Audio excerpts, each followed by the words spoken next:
आणि यानंतरची बातमी नाशिकमधून। नाशिक कॉर्पोरेट जिहाद प्रकरणामध्ये आता तपासाला वेग आलाय। एसआयटी 900 पानांची चार्जशीट आता दाखल करणार असल्याची माहिती सूत्रांनी दिली।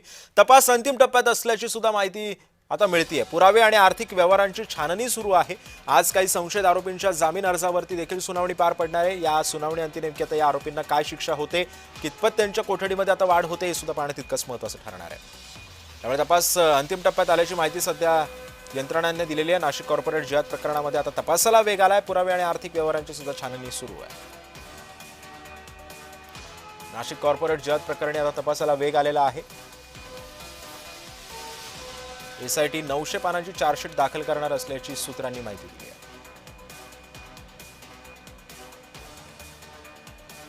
तपास अंतिम टप्प्यामध्ये आल्याची सुद्धा माहिती मिळते। आज कोर्टामध्ये इतर काही आरोपींच्या जामीन अर्जावरती सुनावणी होणार आहे।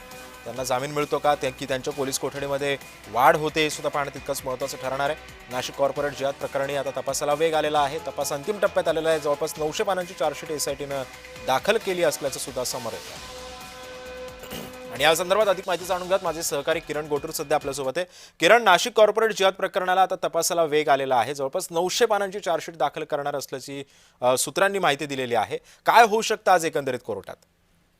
सिद्धेश, हा संपूर्ण जो तो एकूणच प्रकरण आहे तो नाशिकसह संपूर्ण देशभरात चर्चेला गेलेला होता। टीसीएस प्रकरणामध्ये एका महिलेवरती अत्याचार, मानसिक छळ, धर्मांतर अशा पद्धतीची वेगवेगळ्या घटना घडलेल्या होत्या आणि त्यानंतर हे 9 गुन्हे या सगळ्या संदर्भात दाखल झालेले होते आणि त्यानंतर या संपूर्ण प्रकरणाच्या तपासाला वेग आलं। काही संशयितांना अटक केलेली आहे। 2 महिला खरं तर संशयित आरोपी या प्रकरणामध्ये आहे। आता या सगळ्या प्रकरणाचे जे तपास आहे तो अंतिम टप्प्यात आल्याची माहिती मिळते आणि लवकरच म्हणजे आगामी 2-3 दिवसांमध्ये या सगळ्या प्रकरणात 900 पानांचा जो चार्जशीट आहे तो नाशिक पोलीस हे कोर्टामध्ये हे दाखल करणार आहेत अशा पद्धतीची माहिती सूत्रांकडून मिळते।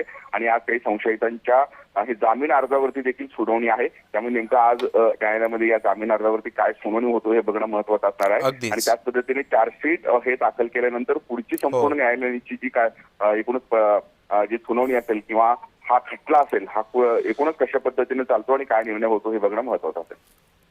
नक्कीच किरण, तुम्ही सोबतच राहा। आणखी काही बातम्यांचे अपडेट्स मला तुमच्याकडून घ्यायचे आहेत।